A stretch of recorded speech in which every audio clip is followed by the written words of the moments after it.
Яд проходит через телекабель. Оставь сюда входящий, что еще не оставил. Распятый мальчик на доске объявлений. Сколько пошло убивать, убийцам поверить. Замироточили карты империй.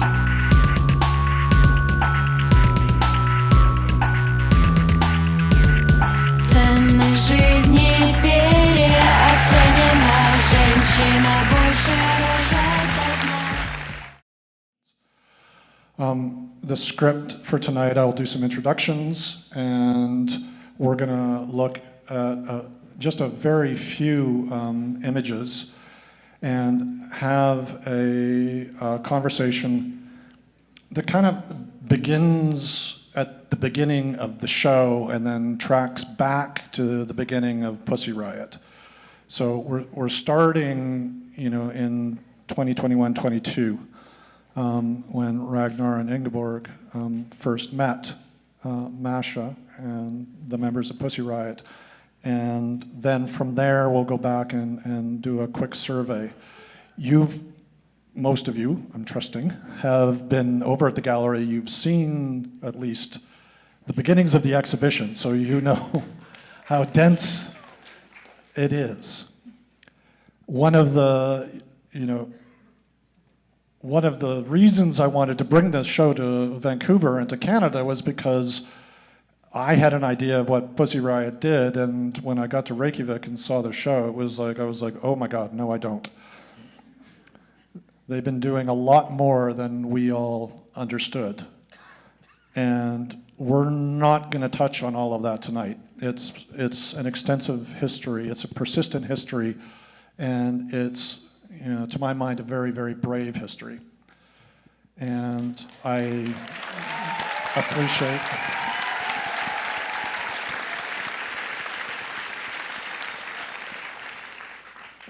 So I really encourage all of you to spend some time with the show.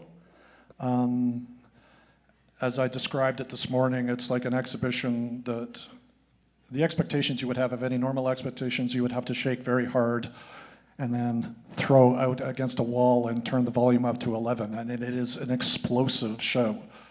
And it's an emotional show. It tracks you through a lot of very hard moments, but it shows you how a group of largely young women have approached a very dire set of circumstances with a tremendous amount of humor and lightness of touch.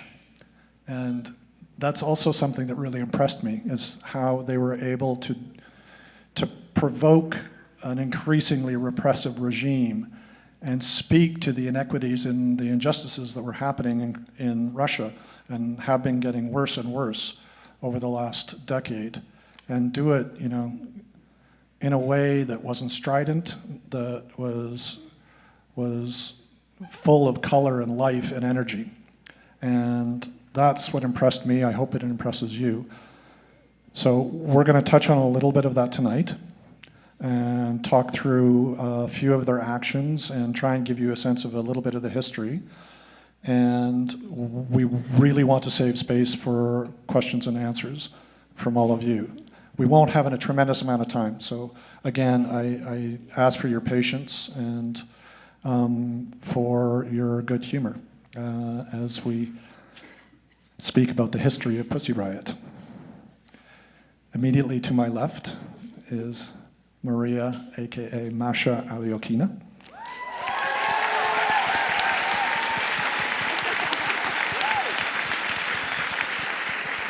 Thank you. To her left, Olga Borisova.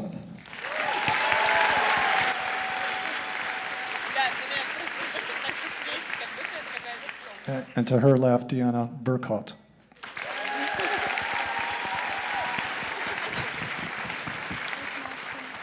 Together with Alina Petrova, who is right there, we'll be performing Riot Days tomorrow night at the Pearl nightclub. Riot Days is based on Masha's autobiography. It's an indescribable event. It's not a concert. It's a play. It's a punk play, but it's kind of a cabaret that's like beautifully scripted. And I think Cabaret? yeah. Okay. Okay. Our first disagreement. That's nice description. I would invite you to come see it. It's sold out. So some of you have tickets, some of you don't. But, I like it. if you would like to see it, fly to Europe, because they're traveling to Europe after their time in Canada comes to an end on Saturday. To Diana's left is Ingibjörg Sigurjónsdóttir, and to her left, Ragnar Kjartansson. The two co-curators. I won't get into lengthy introductions of them. They're two very well-known artists, and certainly Ragnar has quite an illustrious career, and that's where all of this begins. But before I do that, I just want to introduce Alexander Sasha Cheparukhin, who is the tour manager of Riot Days, who is sitting beside my son. And co-producer of the show.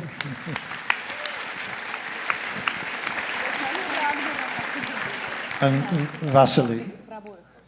Vasily, sorry, Bogatov, who has also been on this tour with them across Western Canada and has kindly agreed to join us on stage. So thank you both. Okay, Sasha is basically co-producer together with me of Riot Day show, and Vasily, together with his partner Tasia, filmed all the early actions of Pussy Riot, which you've seen kind of in the exhibition and in YouTube. Without Vasya and Tasia, you would never heard and seen Pussy Riot, because they're documented all actions of Pussy Riot.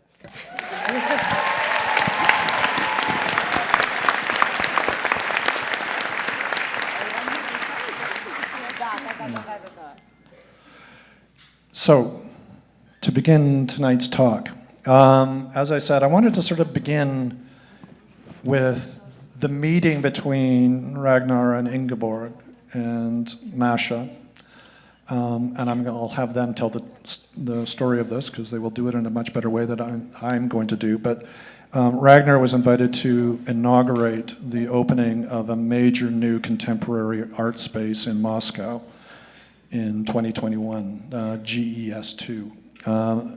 There was a renovated gas plant that was redesigned by Renzo Piano and funded through the profits of one of the oligarchs close to Putin. And it was a large retrospective of Ragnar's work. And Ragnar produced a new work for the opening of that called Santa Barbara. And this takes a little telling. Santa Barbara was a fairly unknown soap opera that was produced in the 1980s, sort of like Dynasty. So some of you might have heard about it, some of you not. But it premiered in the Soviet Union. No, it didn't. It premiered right after the collapse of the Soviet Union and became this incredibly popular touchstone for many Russians who were seeing American popular culture for the first time and saw a vision of this kind of corrupt, rich California culture that became highly intriguing, my understanding is. And Ragnar became fascinated by this story and ambitiously, when he was invited to produce an exhibition for this new contemporary art space, suggested refilming all 97 episodes of Santa Barbara, one per day, in Russian with Russian and Ukrainian actors.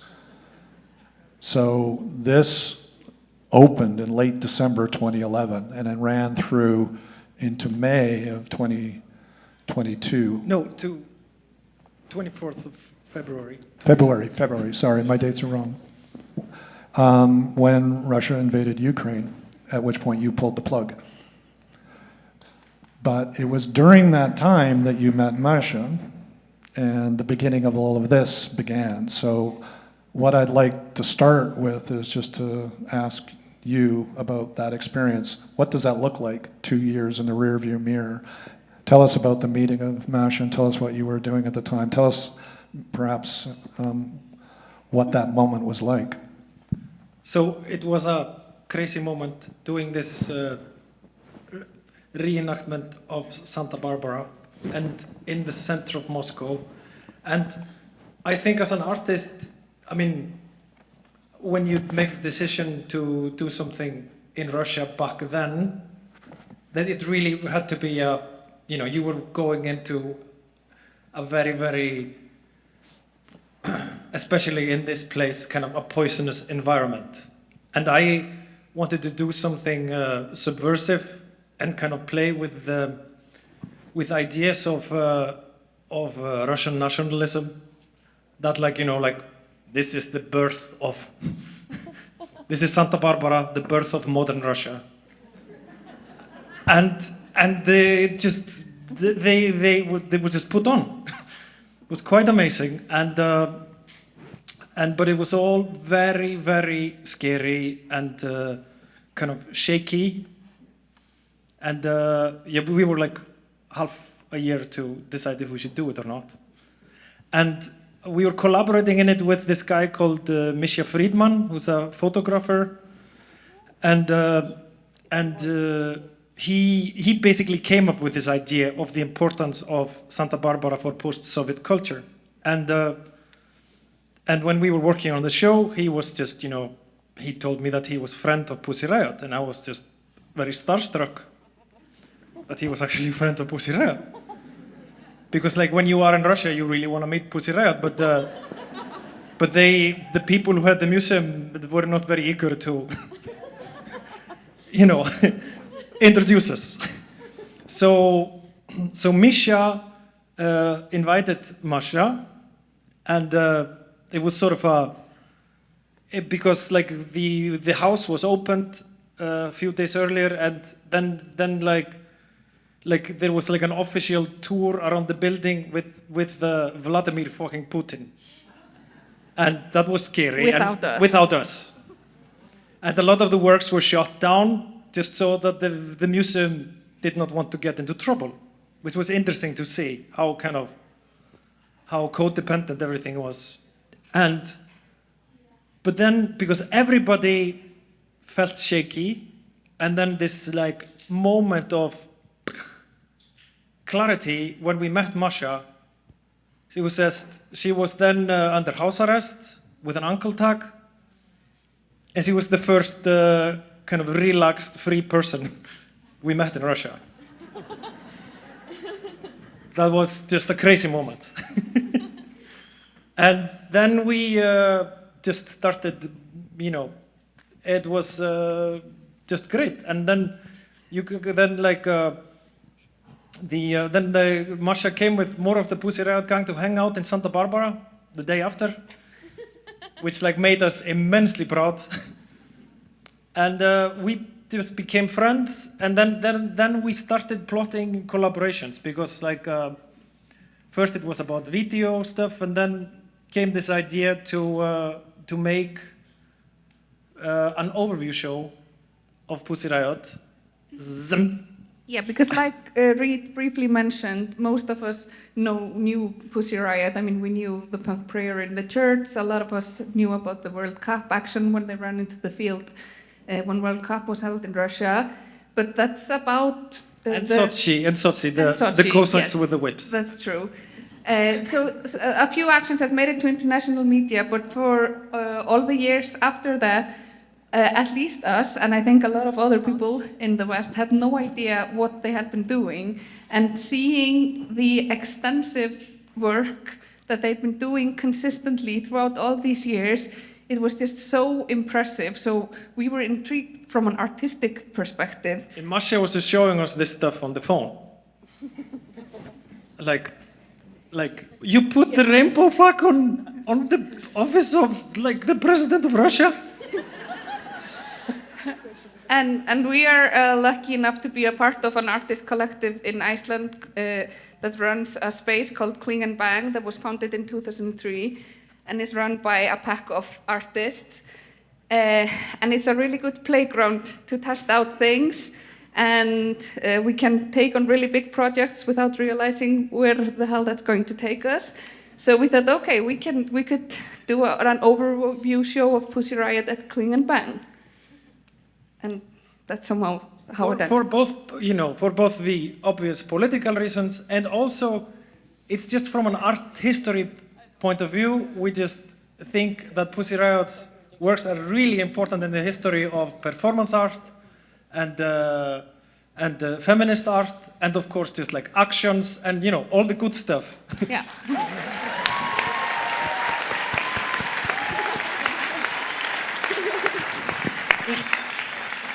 You mentioned quite a few art genres, and we just have to add political art to it, because we've all seen a lot of political art throughout the years, and Pussy Riot really should have a place in that history as well. Yeah.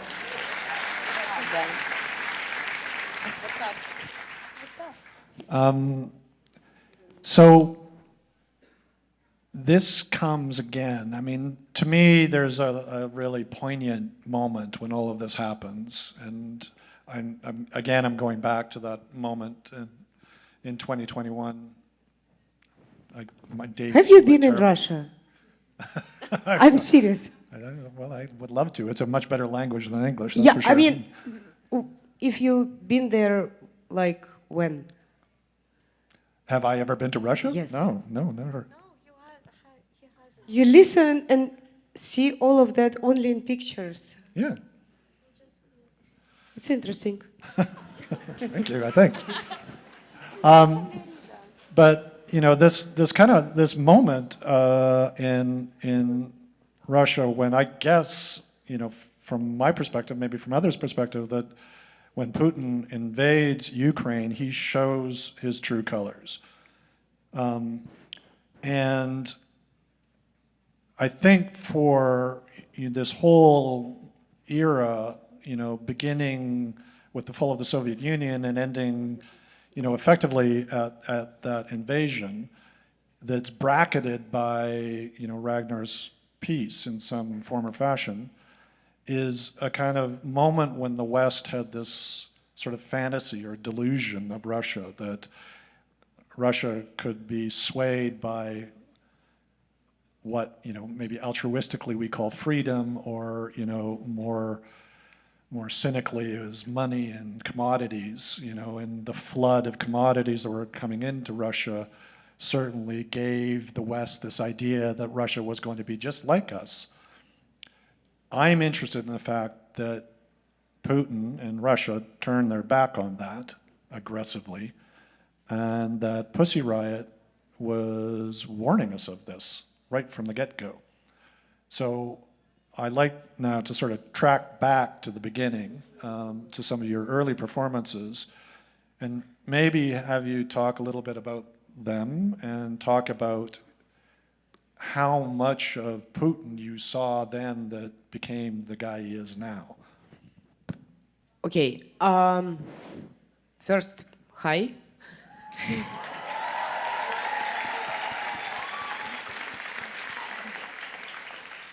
I will try not to make long speeches because I really want us to watch videos. I just want to make one small addition to Ragnar and Ingibjörg's speech, because Ragnar, so basically our common friend Masha, who is like initiator of this Santa Barbara thing, he invited me to the opening, but because of all of the house arrest things and like my personal things, I just actually forgot. Which afterwards I understood that that was probably good. But then I came to this super fancy, let's call it gallery, but it's actually a huge building. And Ragnar made me a tour around the Santa Barbara performance and, a lot of different works. And one of the works was his work called God. And there was funny moment because there were, these descriptions of artwork, both Russian and English. So in English, that was titled God, with the English description, and in Russian, that was untitled.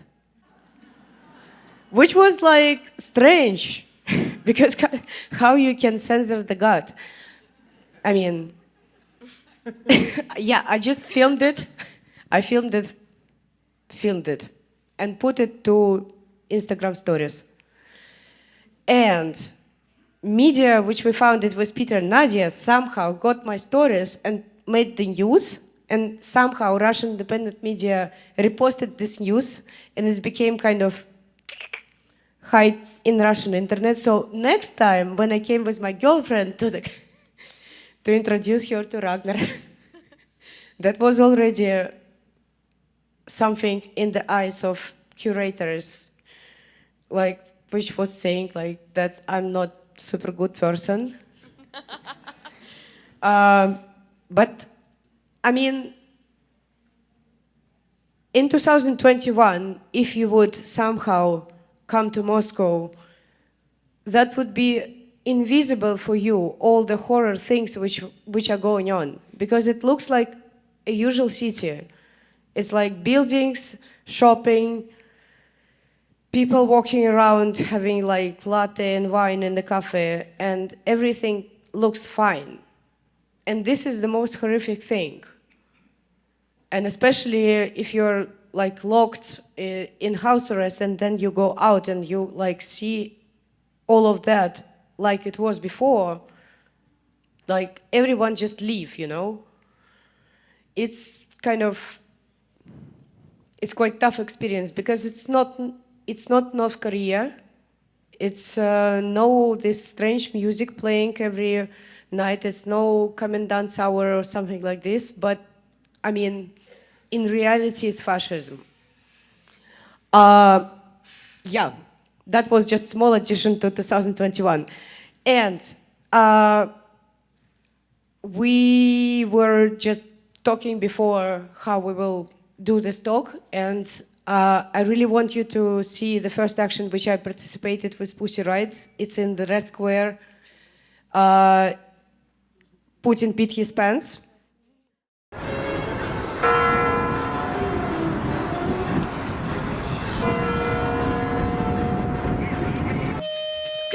Идет восставшая колонна ФСБшных кабинетов! Взрываются окна! Суки! Суд! За красными стенами! Рейд объявляет аборт в системе!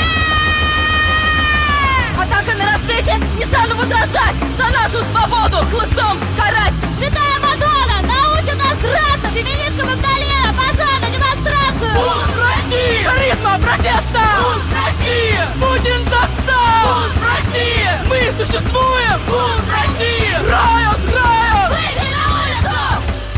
Живи на красной! Покажи свободу! Гражданской злости!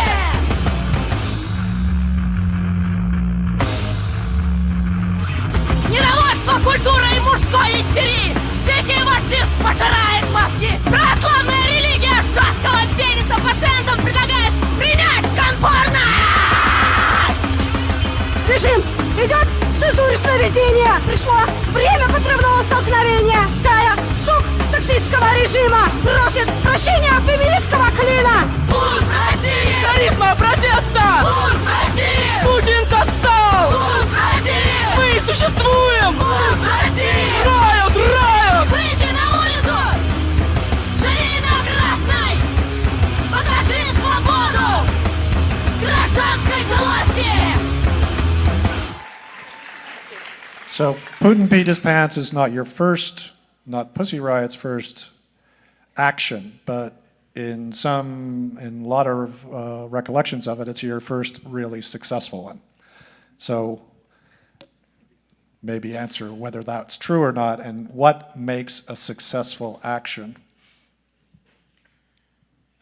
You know, Russian success is kind of different from this one, from the Western. I think like action in the Red Square is quite good because it's more people participated the action than before. Before that were just like 3 people in the shot and several people filming the action, but in the Red Square you see 8 girls, and it's actually the key place for Moscow. It's a central square near the Kremlin. And I mean, watching this now is quite intense because now the whole square is surrounded with fences, with metal fences. It's impossible even like freely to walk there. I do not say about any action, but I mean, it's just surrounded with metal fence and police is everywhere. The time which we did it was the time of the announce of the third Putin's so-called presidential term, because it's not elections and he's not a president. And I think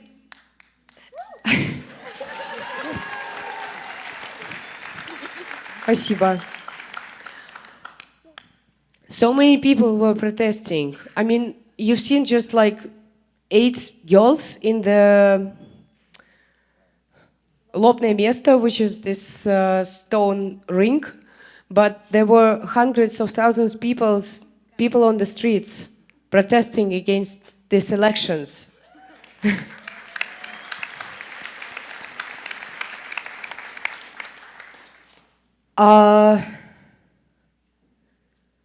The results of nowadays you've seen, but I think that we should show the punk prayer, actually, which the thing which led us to prison term and to the moment when you all, not all, but maybe like majority of you knew about us.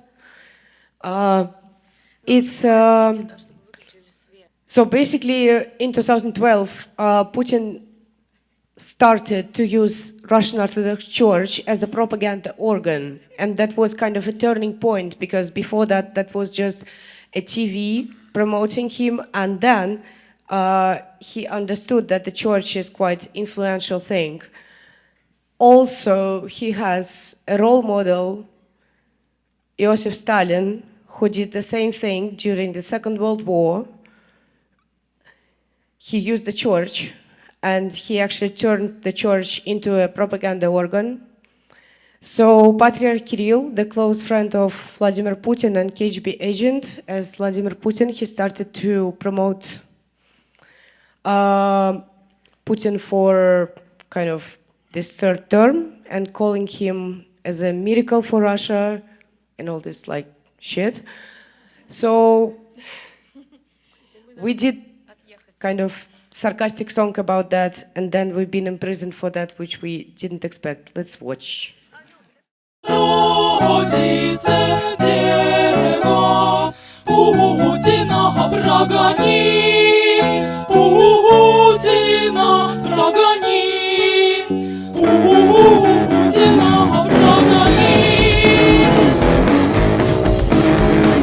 Черные рясы, золотые погоны, все прихожане ползут на поклоны, призрак свободы на небесах. Ведь правит отправить в Сибирь каталог!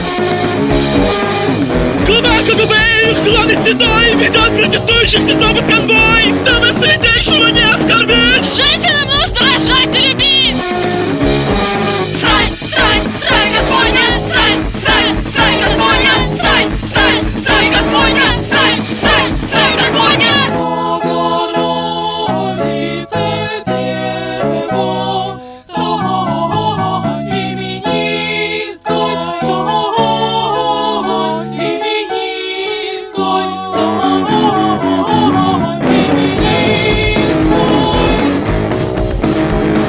Церковная хвала пронизших вождей, крестный ход из черных лимузинов, в школу к тебе идет проповедник. Иди на урок, принеси ему денег! Подряд гудя и верит в Путина, лучшему бога, сука, верил. Поезд тело не заменит митинга. На протестах с нами предстоит Дева Мария! Срань, срань, срань, Господня! Срань, срань, срань, Господня! Срань, срань, срань, Господня! Срань, срань, срань, Господня! Богородице, Дева, Путина прогони, Путина прогони, Путина прогони. Wow, so many questions about this. Ask the first one. In reading...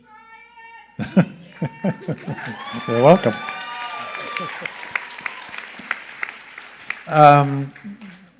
Masha Gessen writes about this work and says, and maybe this is true or not, that you were really unhappy with it, that you thought it was your worst performance, and that the video was terrible, and it took you a lot of work to construct a video out of a 45-second intervention in the church.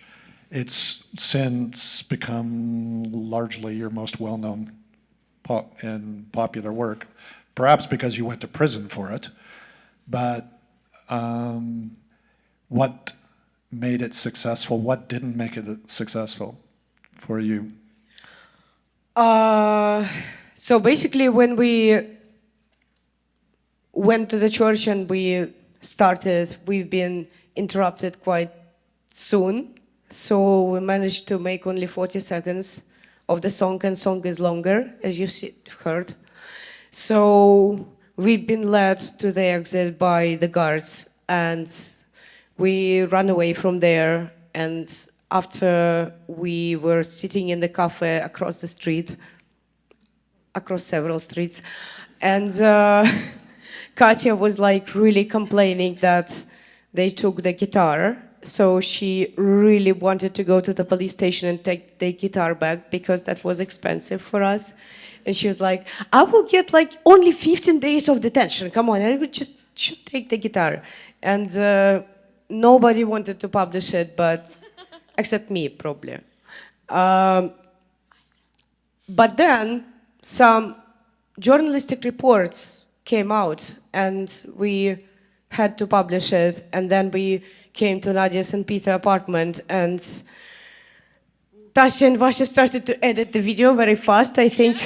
I remember this moment in the room when they were like doing this in the computer. I think he can tell a bit about that.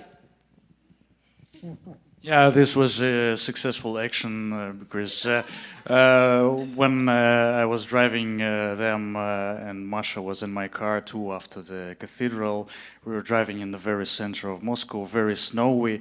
It was really hard to drive through these streets completely covered with snow, and Masha said, the pleasant thing about this action is that we're sitting in a warm car now, but not in a police station. Yeah, so it was a really successful one. Yeah, and then we just met in the cafe and edited the video and uploaded it, and next day they were hiding from the police. Yeah, a big success, really. It was a very loud thing from the very beginning. I don't know.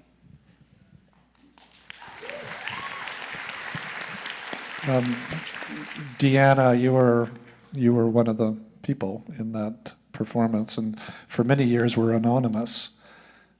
Since you've been in the West, you've begun to speak about that. Do you want to share what it was like to be hiding from the police for so many years because of that one action? I think one of the most fun details in this action, actually, it's because it was so chaotic in the church. Like usually, you saw it. It happens all the time. Girls go out from the church and they not took their own forgot their clothes, like jackets, and it's pretty cold. They just go. And it was fun because I was a little bit confused and not understand why they go away already. Should they go too? And whatever. And they took all these jackets. I go, okay. I mean, it's in those moments that it's not feels like really danger for me. It was like we just go for out. all of us. There was no danger. I mean, unless there were no police, there were no aggression from the guards of the church. There was nothing. Unless we uploaded the video, When we uploaded the video next day, actually I just was taking my son from the kindergarten, and the person from the police met me near the door of my apartment. That was kind of a moment, because before I never ever experienced conversations with the police about the criminal case or potential criminal case, or yeah. He just met me near my door, and I was quite lucky to say to him that it's kind of not me and all of that, and I will come to the office next day, and next day I didn't come. Next day came our lawyer, and basically he wrote to us that it's a criminal case for sure. So, I mean, the atmosphere that moment was very similar to what we have now. I mean, it's just, you know, a human, normal atmosphere. It's definitely, like, Canada is uncomparable to Russia, but the atmosphere was quite similar. I think it was like adventure. It was vibe of adventure, something like this. Even, for example, Petya Verziova with Laura come in my place somewhere in the midnight and told that, okay, you should all like hide somewhere because it will be a criminal case. In those moments, I not think, yeah, that it can be something like, ooh, interesting, it's like a movie.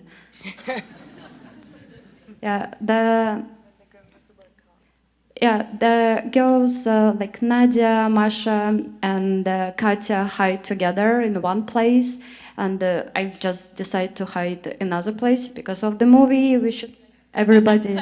Yes, I thought that I'm so smart. I need to like this. And I hide somewhere like a really old factory with an underground studio, rehearsals place, and whatever. Yeah, but it was not really nice because it's a red swat there, and yeah, then it was not so adventure fun. And during a lot of time that girls like hiding, and it's already start to be more clear that it can be quite danger actually, and that's a really big deal. I was like spent some time in Ukraine. It was before the annexation Crimea, and just try to like, yeah, I think for me it was like, как сказать, дистанцироваться, типа. Distance yourself.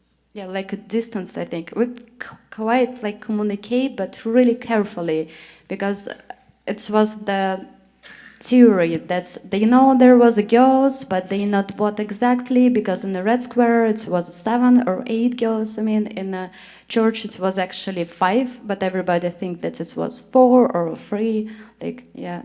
It was short movie. We were hiding just a week. They caught us in a week, me, Nadia, and Katya, and then actually another adventure started. Prison one. And that was also, I mean, I totally agree that that time that was like a movie. We were watching, I remember this moment when propaganda started to change in Russia. Because before that was just like, you know, definitely censored, but still news. But in the end, by the end of 2012, it started to become real propaganda. They hired the main propaganda characters, which, I mean, at least we see now. They start real brutal, start to use real brutal words against, I mean, opposition. And I was watching the TV inside the cell, and we had the play with my friend from prison, who is also a political prisoner. We were comparing the news from independent Russian newspapers like Novaya Gazeta with the propaganda reports. That was quite fun play. Then we went out. That was 2014, and in 2014, Olympic Games happened. That's why we've been amnestied 2 months before the end of the term, and just after the Olympic Games, they annexed Crimea, and the new page of Russian history started, which we all witness now. Because from annexation of Crimea, everything started. The first moment when Putin took the territory of other country was the point of no return. And there was quite no reaction from the West that time in 2014. I think the world started to realize what we are all facing only in 2022, after the full-scale invasion, after the bombs started to went to Kiev. But actually in 2014, that was, I mean, not less scary. And yeah, actually I just want to show you the anti-war video which we made.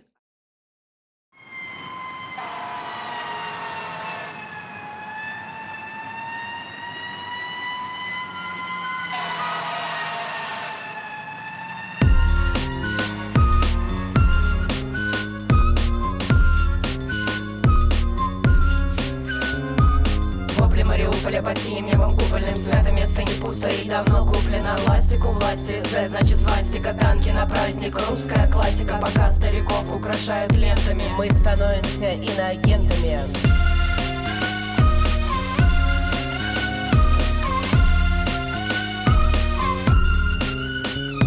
Контрабандой на родину груз 200. Об этом не скажут вечерние вести. Закончил школу, бери автомат. До 15 антивоенный плакат. Русский корабль, иди нахуй. Танк в болоте, будущее на плахе. Культ победы, как основа основ. Кокаин депутатский с прахом дедов. Серости садизма, лубянский микс. А для тех, кто пиздит, лаборатория X.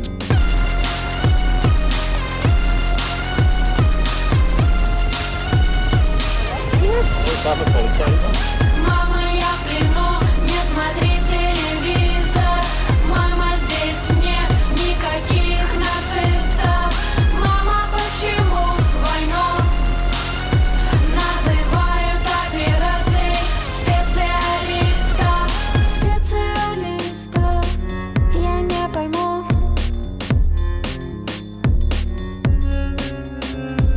Путину нравится ваше равнодушие. Запад 10 лет поставляет ему оружие. Именем Российской Федерации. Нищета, убийства, приговоры, санкции. Инакомыслие, независимое мнение. Откуда на Беларусь готовилось нападение? Грохнут не беда, отвалят бабла. Для кого война, а для нас мать родна. Все, дочка, мама любит тебя пока. Красные ногти в земле, рука.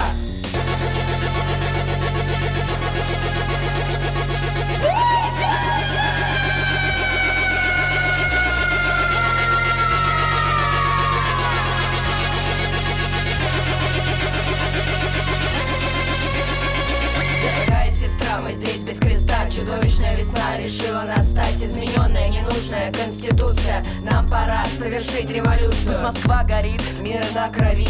Это не смыть, нечем крыть. Дохуя земли, но забрали Крым, прости. Хотя это не простить. Мама, я в плену, не смотри телевизор.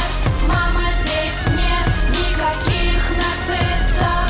Мама, почему войну называют операцией специалистов? Мама, я в плену, не смотри телевизор. Мама, здесь нет никаких нацистов. Мама, почему войну называют операцией специалистов? Украина, я тебя люблю.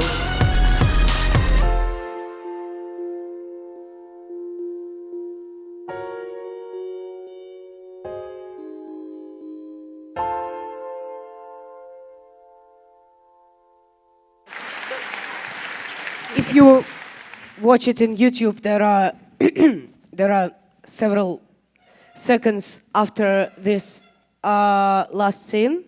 It's like 15 seconds of our demands. And they're quite important, even if this is impossible. But actually, one of the main problems is the money which Putin's state gets. And the money from oil and gas, which the West is continue to buy. And by buying these resources, Western leaders are sponsoring Putin's terrorists. And we're trying to stop it, and we try to shout about that as loud as we can.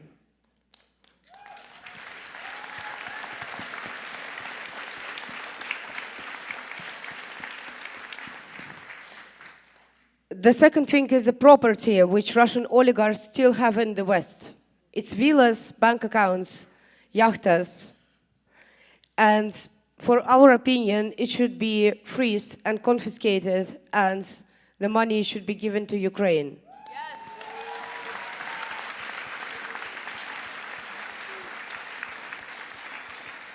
The third demand is like completely impossible. It's an international war tribunal against Russian war criminals, including Vladimir Putin.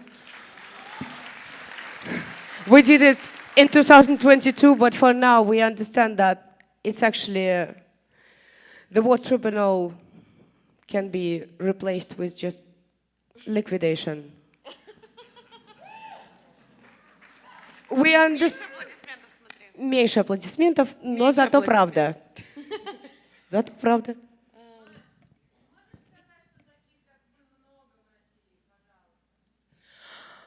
I will translate.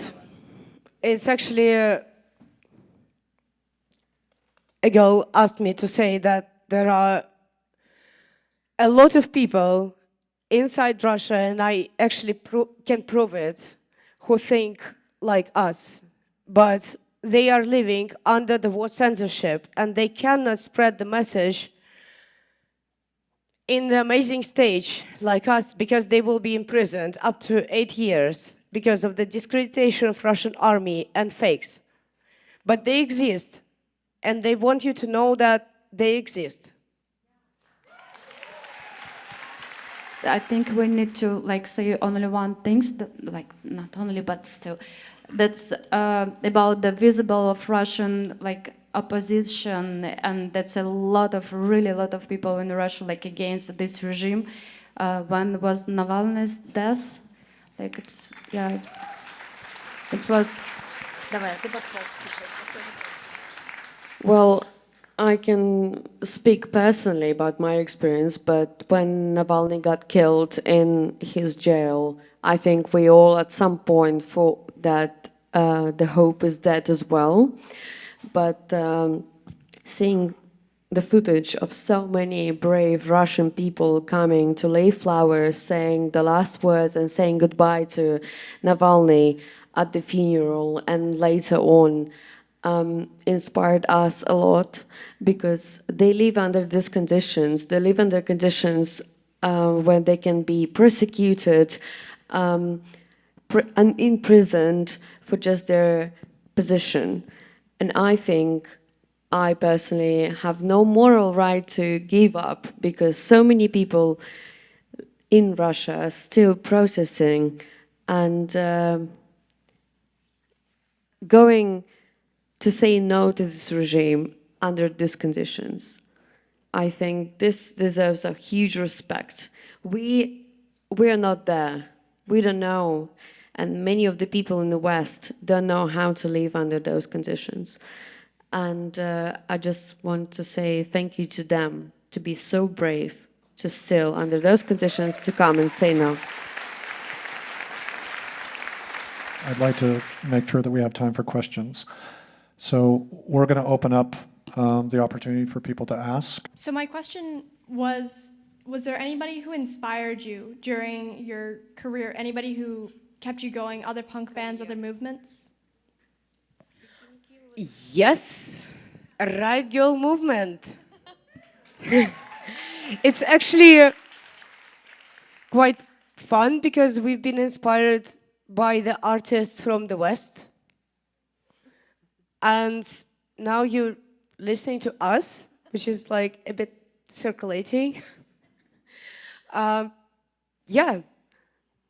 And I think I can add we have in Russia actually a really strong activist, let's say, like history. For example, Brenner, who was in the Red Square too, and have a action like Boris Выходи, it's like a Boris Boris Yeltsev, because it was like a war in Chechnya. And another examples, I mean, that's actually Pussy Riot not like happens because from the air miracle or something. It's like a lot of good history, and we can like learn, teach, learn and do something like, yeah, inspire. If you talk about the music, it's a lot of music. I don't know, Rage Against the Machine, Bikini Kill, of course, Le Tigre, yeah, a lot of music. Thank you. Hi, thank you. I have two questions, if that's okay. The first one is from myself. I'm wondering how, as a revolutionary movement, do you maintain the integrity of your original principles when you're operating within an institutional context? And how was that experience for you, organizing outside of an institutional context and outside of the support of large galleries like this to working within it? And were there any tensions that came up, and like what are you working through in maintaining the integrity of your message? That's a good question.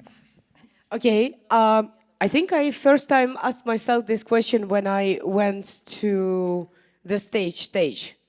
I mean, to the stage of, let's say, theater or club or any venue which, you know, schedule your concert. Not to the place, unpredictable place in Moscow. And that was 2016 year. And I mean, I think I decided to do that because first I want to try, can I do it or not? And second, I just realized that somehow, yes, we are activists in Russia, and yes, we are persecuted for kind of a while, and they will continue to do with us what they are doing, but I can help other people who are imprisoned by telling actually about them. Because I have this amazing thing in my hand, and not so many activists in Russia have it. So I should use it for tell about other people who are imprisoned and about the situation in Russia which is going on. So the same about exhibition. I think Ragnar and Ingibjörg can tell you a bit more about my face when I first time heard about exhibition. I think the first thing which I said that shouldn't look like Amnesty International exhibition. And it's not because I'm snob. It's because I want people to feel things. And we tried our best for you to feel the context which was surrounding us during our actions. And basically, the second, I think, reason for now to do it, I realized that unfortunately people do not understand what is going on. And this is quite sad. I mean, people, it's not obligatory for people to follow everything in the world, right? And maybe for a lot of people it's just Eastern Europe conflict. But it's not. It's not. It's just a huge imperialistic wish of Vladimir Putin to occupy countries. And it's dangerous for the world. And we want people to know about that. If I should stop to be like so kind of, you know, unpredictably appearing, it doesn't matter. I just want people to know that that's it. And you have second question. And I think it's also an important point when we talk about, like, you know, institutionalizing the spirit of Pussy Riot.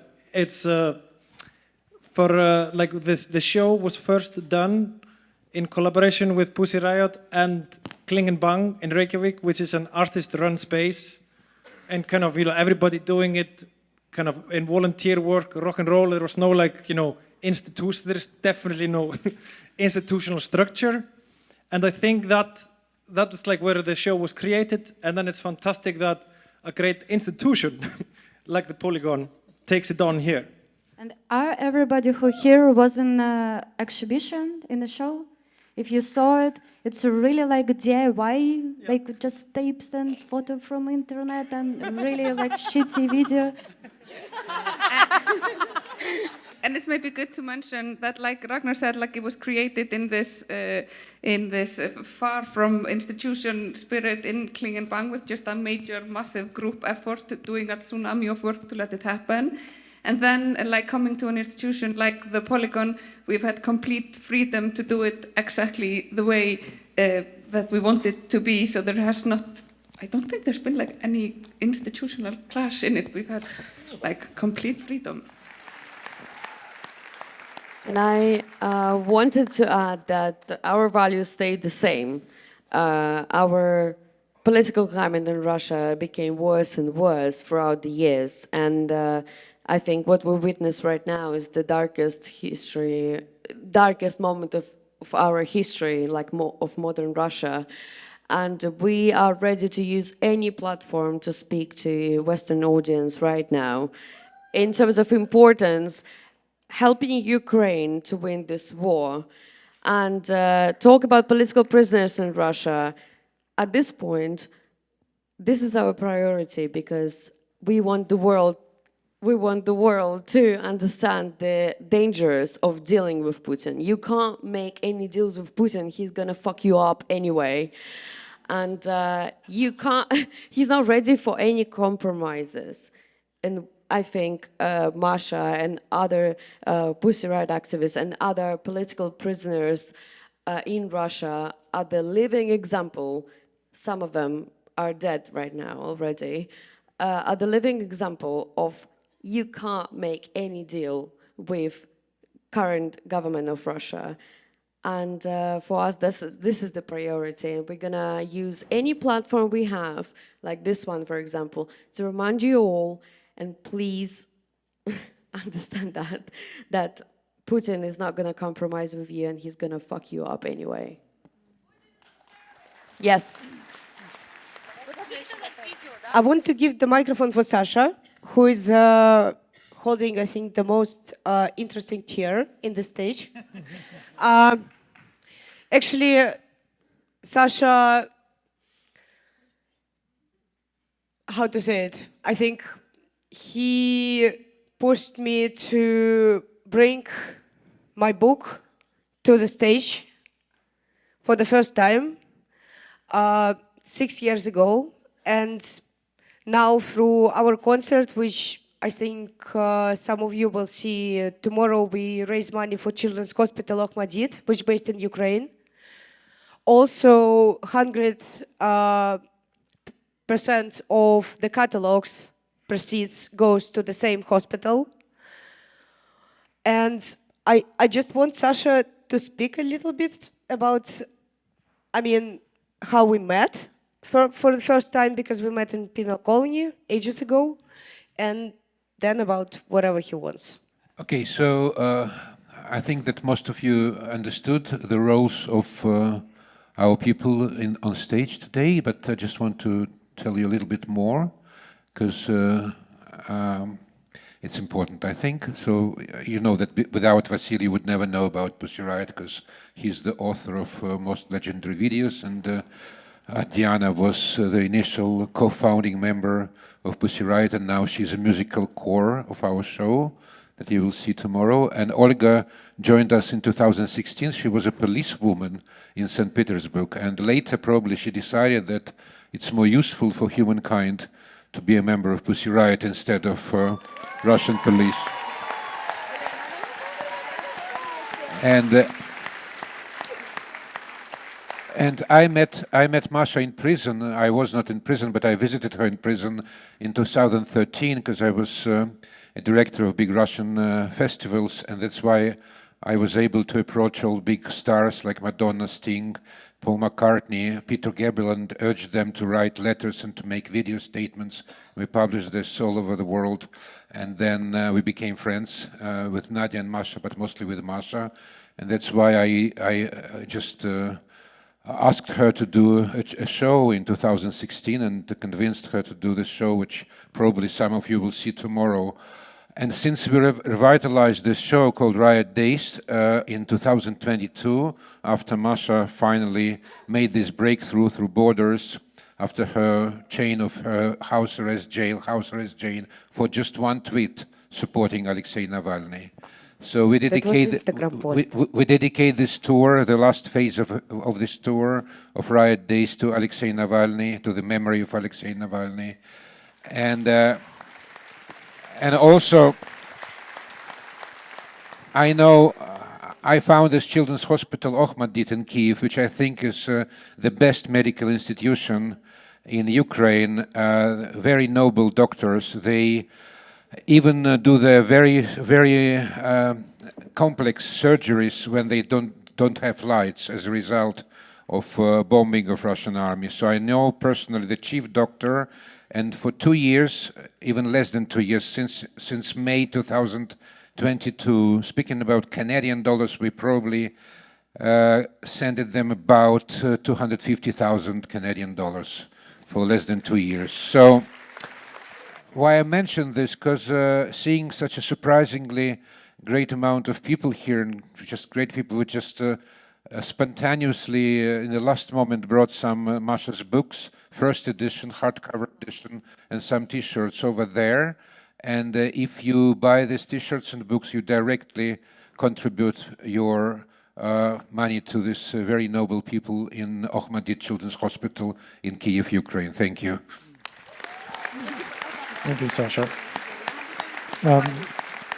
Thank you for your patience. The people are waiting at the microphone, so can we have another question here? Oh, for sure, yeah. No, we're here to hear them, not me, so that's all good. I really just wanted to make sure that I could thank you for your bravery, for all of you on this stage, and really to be so kick-ass in doing that as well. It's just amazing what kind of example you led. But also you mentioned that in 2014 when Crimea was invaded, and I couldn't help but hear the way you said, and the West didn't respond.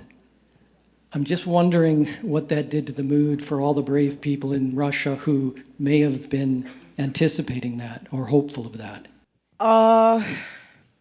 Well, it depends on people. The question was, how did we feel about that? I guess how much anticipation may have there been when that action took place in Crimea? Was there an anticipation the West would respond? No, I don't think so. Maybe I'm just super naive and kind of optimistic, but actually this situation drove me just to continue to explain and just to, do more and more, because at some point I understand that there are businessmen who will definitely do not stop making business because it's money, and they do not give a fuck how many people will die. But at second point, I understand that there are people who can protest against this. And this is what we want to achieve. We want people to riot and to explain their officials that human lives matter. And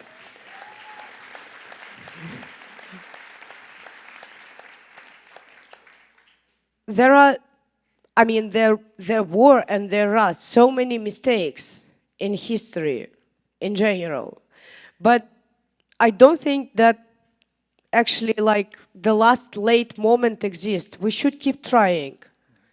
We should keep do what we can do, because this is kind of a reason for life. We should just do. Thank you for your example. Thank you.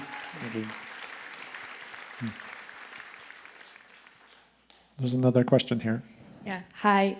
I would just like to know your opinion as an activist on what's happening in Gaza right now, and if you think that the silence that the West gave when Ukraine happened is a precedent to what's happening right now and the siege, or like on the genocide.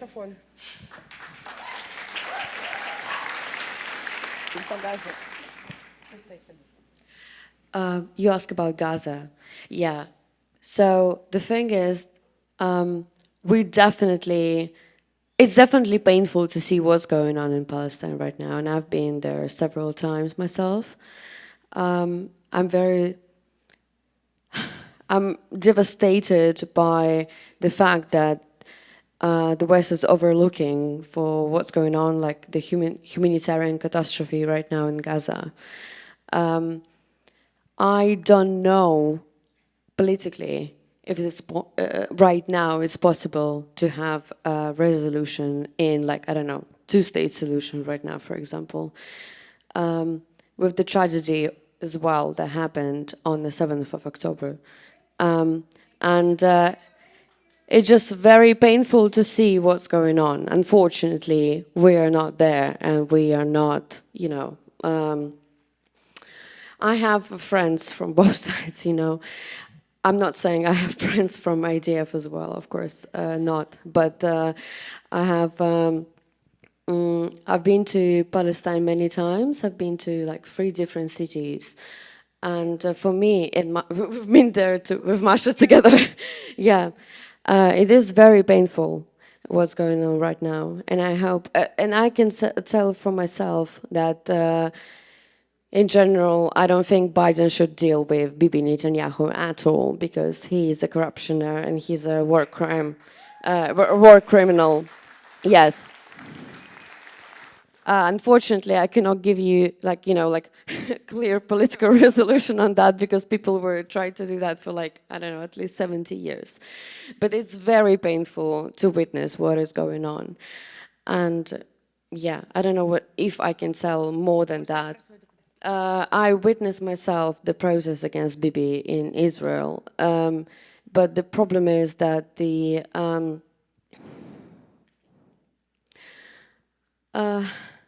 problem is that right now there is a war, right? And Israeli administration say that, oh, if it's a war, we can't hold an election. But Bibi Netanyahu is a war criminal. Plus, before the 7th of October, there was corruption allegations against him, and he was always trying to avoid it. And for him, the terrorism, for example, that was always in his behalf, because he was the man who'd be like, oh yeah, I'm going to deal with terrorism.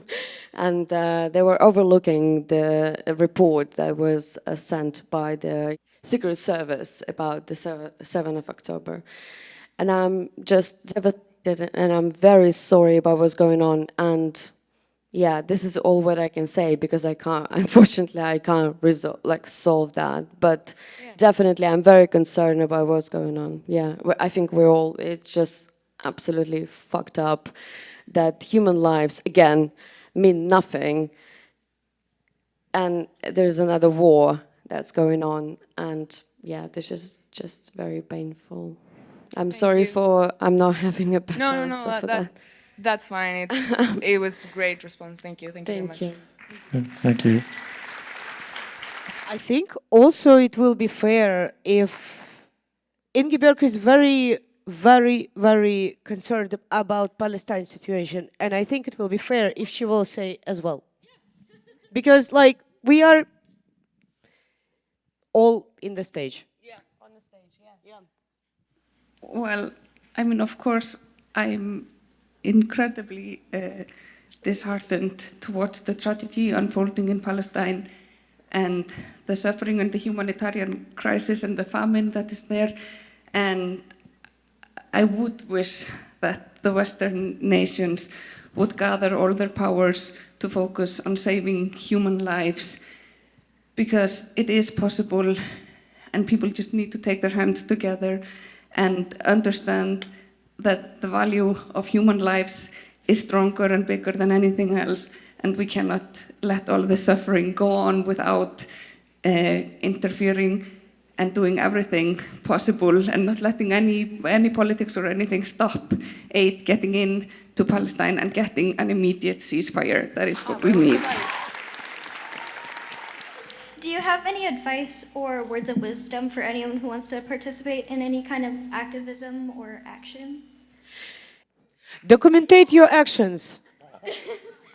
Like really, if you like do your protest, make sure that you have a documentation and you can share it with other people. Sometimes people forget to do it. And in Russia we have several criminal cases of amazing artists who did their actions and they're now imprisoned up to 5 years. And we even cannot show their works.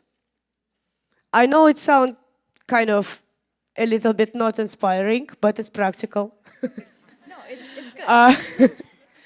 good. The second thing, we kind of made an exhibition also with the purpose to show different methods, completely different methods and different places to do what you can do. So I don't think that I'm able to give any advice except like we already gave. I think we also want to collectively add that you have all the tools that you need right now. Your internet is not monitored, is not regulated, you're not detained, or you're not imprisoned for a crazy amount of years for what you do. And we want you to know that democracy, even though we quite never had it, it's very fragile. And I think the biggest mission of activists in general in the world is to balance this world. Even though sometimes we'll say that we're crazy, sometimes we say that we're too loud, too radical. I think this is our mission, to balance this world. And yeah, just if you feel that you need to do that, just do it. And find a good crowd, find a community, support each other, documentate your action. And don't afraid of, like, a lot of people are afraid of mistakes. Yeah. But it's fine. It's yours if you will make it. It's just yours. And I think I can add that it's very inspired to learn the history, because, for example, like suffragists in UK in 1900 create so many things. For example, like hunger strikes, they are like create this like political move, and like how to spray, let's say, information in the public, because in the beginning they try to speak with the politicians and government, whatever, it's not work, and then they decide that they need to speak with the people, like use magazine and another tool. Just like in the history, so many inspiration. Yeah. And I think one point is like also very important. It's the thing, because like, I mean, people are always going to find reason like, oh, you're young, you should shut up. Yes. Or like, don't listen to people who tell you to shut up. Yeah, I agree. My question is really just a follow-up to her, is a similar sentiment, but you know, we try to inspire another generation of young activists, and clearly this is what you're here doing in the West. And while our challenges are immensely minimized compared to yours, I'm curious to know, you know, beyond what you've just said, for that young active person who is on the precipice of getting involved, what is your recommendations to them beyond what you said today? Where is that kind of tipping point for them? What was your experience that kind of pushed you over the edge that you could, you know, make analogous to our experience in the West here? They are not so stupid as you think. I also wanted to say that if you're speaking on behalf of young generation that you want to inspire, just talk to them, ask them what they're interested in, ask them what's inspired them, and support them. Really, I think we tend to idealize, people from the history, but often they're also experience burnouts and regrets, etc., etc. We all human beings. I think, also I'm interested what's kind of view is that, like, if you want to inspire young generation, I don't know, maybe you work in school, I don't know, but maybe, I don't know, but you can just show what, the history of resistance, for example, and ask what kind of topics they're interested in and what kind of things they're passionate about, and just encourage them and say that, your experience is valid, your experience is cool. If you want to share it, please do that. And we're gonna, support you on that route. That's it, I think. I've been following you for a long time and just thinking about other political, activist, feminist groups. And I'm wondering if you are connected at all to the group Femin. And because I see a lot of overlap between your performances, the different visuals, and whether you have any sort of yeah, we know them. on inspiration, or do they inspire you? Do you inspire them? Both? And for people who do not know, Feminist artist activist collective from Ukraine, and they were supporting us from the very beginning. They made an action when we've been sentenced back in 2012. I met one of them, I think 5 years ago, and also our member Anya made a collaboration action after the full-scale invasion with one of the girls in Tbilisi, and you can see it in the exhibition. And basically, it became a reason for criminal case for her, and somehow, which is this is quite rare, but police start to persecute her old parents, so she had to move her parents from Russia. Yeah, the criminal case was opened in 2022, but yeah, the brief answer will be just yes, I think. First of all, I want to say you спасибо, что живые. Спасибо.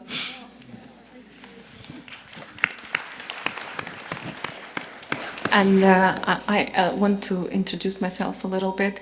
So I'm a member of Russian-Canadian Democratic Alliance, and we discovered that it's probably exists a connection between Putin, Iran, and Hamas, who's 100% guilty in all sufferings which happen in Gaza currently.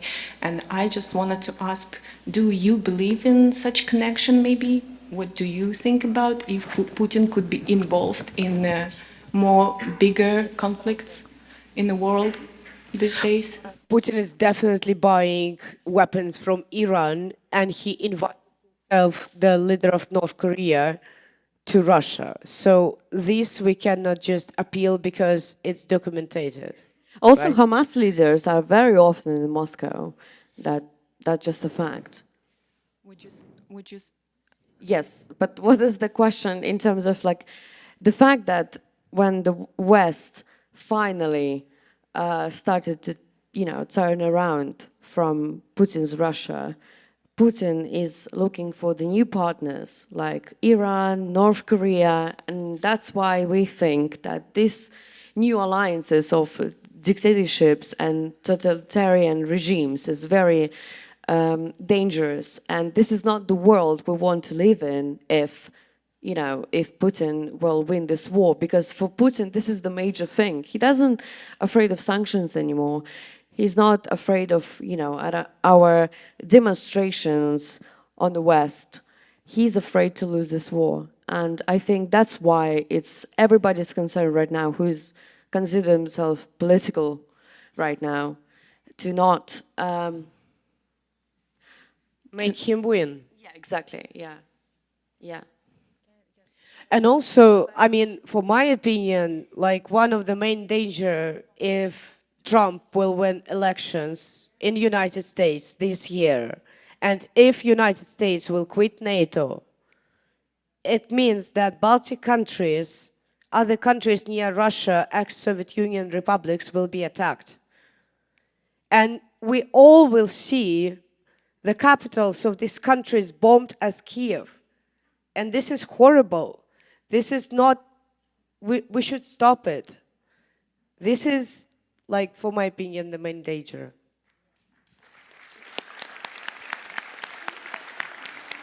We should show the last video somehow.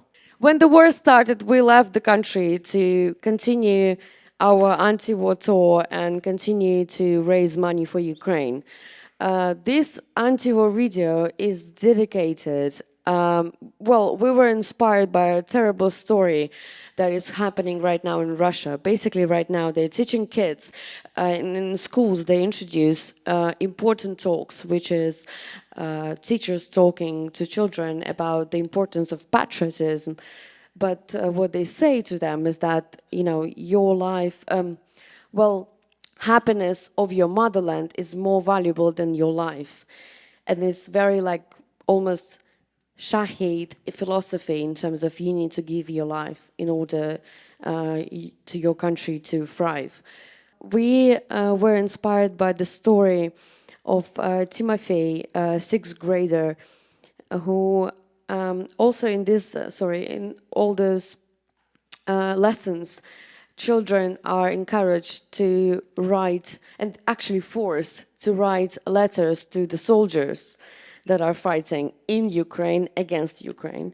And this boy, he wrote, "Please, soldier, don't kill innocent people in a foreign land, come home." And after he wrote that, the principal of the school asked him to, you know, in his office. So after that, this Timofey was called for, you know, principal office, and he was bullied by other boys and girls in his class for not being patriotic enough, and he refused to speak. He was not able to speak for many days because of this harassment. I just want to take the stage for a second to thank the Polygon for embracing this riot that this exhibition has been. The entire team has been fantastic, and we appreciate it so much, as well as the warm welcome from Vancouver and all of you here. So I just want to throw that in here to add a bit more chaos to this all. Another very tragic and very sad story I want to share with you is the story of Masha Moskalyova, a schoolgirl. She did an anti-war drawing in school saying Slava Ukraine, and basically the fact that she did an anti-war drawing, her single father was sent to a prison for 2 years, and she, since she doesn't have any parents, she was sent to an orphanage. And I want you really to understand what's going on in our country. And I think kids are innocent and they shouldn't be a prize in this war. And yeah, this is our video with subtitles, I hope. Thank you.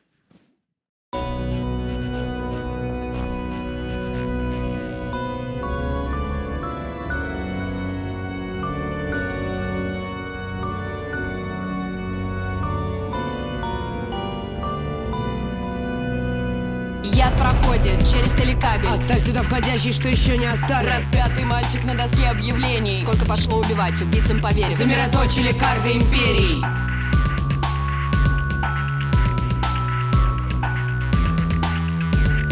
Ценность жизни переоценена. Женщина больше рожать должна. Солдат не жалеть, еще нарожают. Они нас здесь за людей не считают. Никто не забыт, ничто не забыто. Ветераны едят из пустого корыта. Счастье Родины дороже жизни. Счастье Родины дороже жизни. Суверенная демократия, национальные интересы, превентивный удар, жест доброй воли. Все не так однозначно, сами себя бомбят. Дискредитация армии, традиционные ценности, оптимизация расходов, отрицательный рост, стратегическое отступление, импортозамещение, воля миллионов, донос в долг патриота. частичная мобилизация, денацификация, ядерный пепел, выравнивание границ, хлопок, задымление, обвал штукатурки. Никакой паники нет. Мы вас не простим и растопчем останки. Сгорит красиво башня Останкина.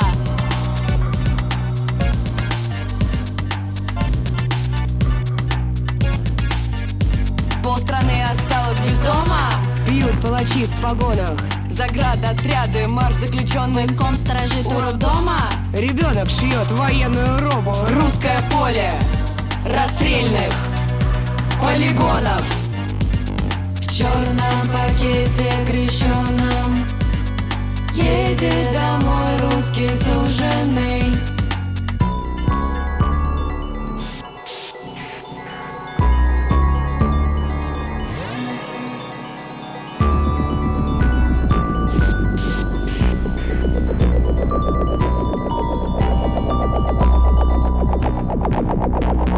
Жизнь подведенным к анусу проводом. Повестка, водка в автобусе, проводы. Мама вяжет бронежилет от холода. Сестра сидит за антивоенные слоганы. Замещение импортом мертвыми мышами. Замещение мужчин даренными баранами. Замещение мозгов. Россия сегодня. Зима уходит, приходит преисподня. Женщины, дети истошно кричат. Чекисты пьют чай, наблюдая закат. Никто не услышит твою мольбу. Росгвардия стреляет прямо в толпу. Не выражение, а перегруппировка. Не груз 200, а переупаковка. Братские могилы вырыты по ГОСТу. Просим прощения за неудобства. Просим прощения за неполадки. Война — это праздник, и все в порядке.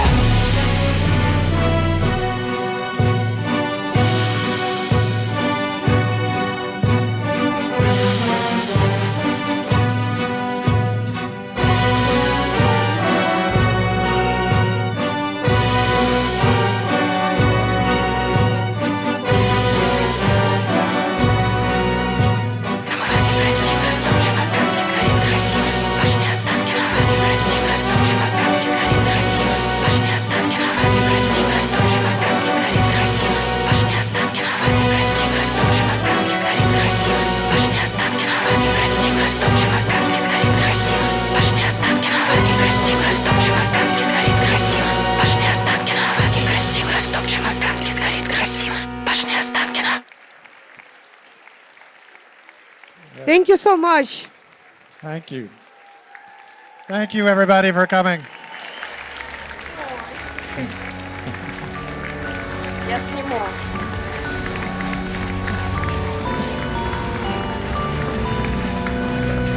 Яд проходит через телекабель. Оставь сюда входящий, что еще не оставил. Распятый мальчик на доске объявлений. Сколько пошло убивать, убийцам поверить. Замироточили карты империй.